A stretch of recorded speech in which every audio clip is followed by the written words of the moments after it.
د یو ملګري تپوس کړی دی، وایي ډاکټر صاحب په شوګر کې انسولین ښه دی او که ټابلیټ ښه دی؟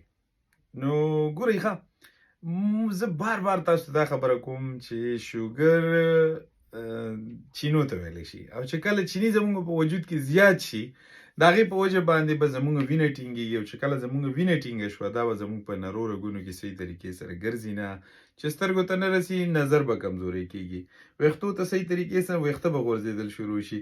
زموږ د جسم هرې حصې ته، یعنی په زړه کې چې کله ټینګه وینه ګرځي، ظاهره خبره د زړه مسلې به پیدا کېږي، ګردو کې به مسلې پیدا کېږي، خپو کې به مسلې پیدا کېږي.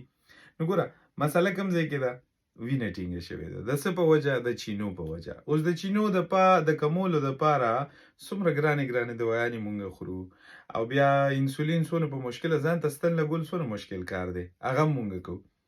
که چېرې د دې دواړو نه یو اسانه طریقه کومه چې نبي علیه السلام فرمایي چې پرهیز د علاج نه بهتر دی، نو بغیر د دوایي نه، بغیر د انسولینو نه ستاسو د شوګر لیول نارمل کېدی شي. څنګه؟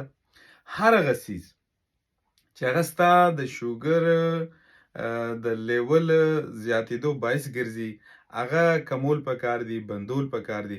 یو خبره یاد وساتئ ښه، ټایپ 1 چې کوم دی نو هغې دپاره انسولین چونکې لګول څه مودې پورې ډېر ضروري دي، ځکه چې په جسم کې بیخي جوړېږي نه. خو زه کومه خبره کوم نو دا زه د ټایپ 2 مریضانو دپاره کوم.